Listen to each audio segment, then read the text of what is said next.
अस्सलाम वालेकुम प्यारे भाइयों, ये वीडियो हज से जुड़ी जानकारी के लिए और सुविधा के लिए बनाया गया है। जो लोग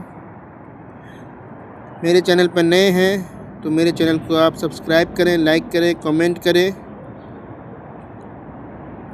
और सऊदी अरब हज मंत्रालय को हमेशा बेहतर से बेहतर हज को बनाने की कोशिश किया गया और हमेशा बेहतर सुविधा देना ही सऊदी हज मंत्रालय का काम है। इसलिए कहना ज़रूरी ये है कि हज की तैयारी कर रहे लाखों मुसलमानों के लिए नुस्ख एप्लीकेशन के तरफ से खुशखबरी आई है। सऊदी हुकूमत ने पहले से बेहतर इंतज़ाम को अच्छा से अच्छा इंतज़ाम बनाने का कोशिश किया गया है। 2026 में सऊदी अरब हज मंत्रालय 2026 को हज के प्रोग्राम के तहत पैकेज चुनने का प्रक्रिया पूरा इंतजाम नुस्ख ऐप से द्वारा किया जाएगा। नुस्ख ऐप्स उन देशों के लिए हज यात्री को डायरेक्ट प्रोग्राम को अलग अलग पैकेज देख सकते हैं। आप उसका तुलना कर सकते हैं और अपने पसंद का ऑप्शन को चुन सकते हैं। पैकेज का सुविधा के कीमत के आधार पर किया जाएगा। डायरेक्ट हज प्रोग्राम इंडिया के लिए लागू है। इंडिया उन देशों में शामिल है जहां से हर साल लाखों मुसलमान हज के लिए सऊदी अरब आते हैं और ऐसे में नई डिजिटल नुस्ख ऐप इंतज़ाम इंडियन हज यात्री के लिए ज़्यादा से ज़्यादा ट्रांसपेरेंट और सुविधाजनक साबित होगा। 2026 का हज मई महीना में आखिरी सप्ताह में होगा। नुस्ख ऐप से डिजिटल सुविधा देता है, जैसे अलग अलग हज पैकेज को चुनना, इंडियन डिजिटल वॉलेट से आप कुछ सामान का भुगतान करना खरीद सकते हैं। सऊदी सरकार से मंजूर सेवाओं को प्रदान करता है। कम बजट में बुनियादी सुविधाएं पैकेज चुनने का ऑप्शन है। इस ऐप्स के द्वारा हाजी कम खर्च करके भी हज कर सकते हैं और अपने बजट के हिसाब से पैकेज चुन सकते हैं।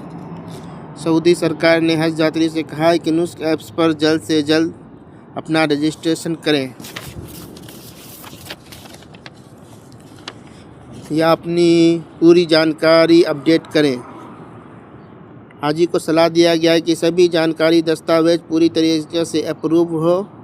परिवार के सदस्य को एक ही आवेदन में जोड़ें और जिससे जांच और मंजूरी की प्रक्रिया तेज हो सके। सऊदी हज मंत्रालय ने साफ किया है कि ये घोषणा डायरेक्ट हज प्रोग्राम उन सभी देशों में लागू होगा जो सऊदी सरकार से जुड़े हुए हैं। सऊदी हुकूमत ने दोहराया कि नुस्ख ऐप्स ही एकमात्र प्लेटफॉर्म है जहां सारा बुकिंग और पेमेंट यहीं से किया जाएगा। आपको बता दें कि इंडिया हज कमेटी एक व्यवस्था लागू के लिए हज वाले यात्री को स्मार्ट बैंड तैयार किया है।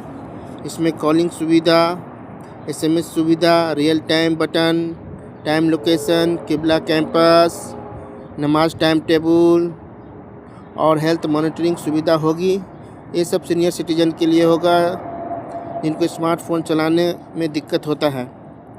हज के दौरान भीड़ भाड़ के कारण हाजी अपने ग्रुप से अलग हो जाते हैं। ये बैन डिजिटल सर्च की तरह काम करेगा। हज 2026 डिजिटल गाइड साबित होगा। और यहाँ खाना पीना, जैसे आपको प्लेन में खाना पार्सल मिलता है वैसे ही पूरा खाना आपको अलग अलग टाइम में अलग अलग पार्सल आपको हर हाजी लोग को अवेलेबल कराया जाएगा। इसके लिए बेस्ट से बेस्ट कैटरिंग का इंतज़ाम किया गया है यहाँ पे। और इस साल महरम और गैर महरम के लिए अलग अलग इंतज़ाम है। एक ही बिल्डिंग में रहेंगे लेकिन सबके रूम अलग अलग होंगे। एक फैमिली एक ही रूम में अलाउ होंगे, ठीक है। तो इसलिए जब हज करने आए तो हज का जो दौरान होते हैं, आप लोग यहाँ पे आए हैं तो हज का इरादा करना सबसे पहले ज़रूरी है। और एहराम बांध कर ही आएँ एयरपोर्ट से। और एहराम बांधने के बाद जब आप आ जाएं तो पहले आपको उम्रा करना है। और जब उम्रा से आप फ्री हो जाएं, जब अल्हम्दुलिल्लाह उम्रा वगैरह हो जाए, तवाफ़ वगैरह हो जाए, फिर उसके बाद खूब ज़ियारत करें, खूब दुआ करें। और हज का दिन शुरू होगा 8 तारीख अरबी महीना। सुबह फजर के नमाज के बाद आप लोग मीना के लिए निकल जाएंगे। मीना में कैंप होता है, वहाँ पे रुकना होता है, सही है। फिर 9 तारीख को शाम में मगरिब के बाद आपको मुज़दलिफ़ा के लिए गाड़ी मिलेगी। फिर आप लोग मुज़दलिफ़ा में जा कर के क़याम करेंगे। फिर 10 तारीख को हज का दिन होता है, वहाँ पे आप 10 तारीख को असर के टाइम में हज का नमाज़ अदा करेंगे। फिर हज का नमाज का अदा करने के बाद फिर रात में इशा का नमाज़ पढ़ के आप लोग को मुज़दलिफ़ा की तरफ निकल जाना है। जब आप मुज़दलिफ़ा में आएंगे तो रात वहीं गुजारनी है। फिर वहाँ पे कुछ कंकरी चुन लेनी है।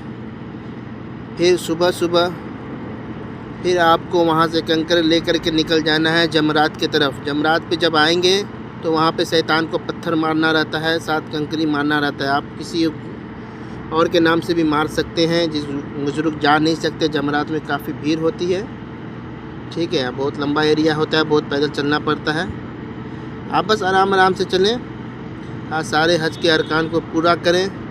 फिर जब आप शैतान को पत्थर मार लेते हैं फिर आप नीचे आएँ, फिर आप अपना सर के बाल कटवा सकते हैं, सही है। लेकिन उससे पहले आपको कुर्बानी देनी होगी। कुर्बानी के बारे में जैसे कि आजकल तो सारा ऑनलाइन हो गया है, आप लोग ऑनलाइन पेमेंट ही कर देंगे तो अल्हम्दुलिल्लाह समझिए आपका कुर्बानी हो चुका है। जब आप जमरात से बस नीचे आएंगे तो फिर आप सर के बाल कटवा करके फिर आप गुस्ल करके आप एहराम खोल सकते हैं, जाने कि आपका हज मुकम्मल हो गया अल्हम्दुलिल्लाह। फिर शाम में फिर आपको आना है मक्का, फिर वहाँ पे उम्रा करना है, फिर आपको वहाँ पे तवाफ़ करना है, फिर ढेर सारा दुआ करना है। अगर वीडियो अच्छा लगे तो आप लाइक करें, कमेंट करें, सब्सक्राइब करें। थैंक यू, शुक्रिया।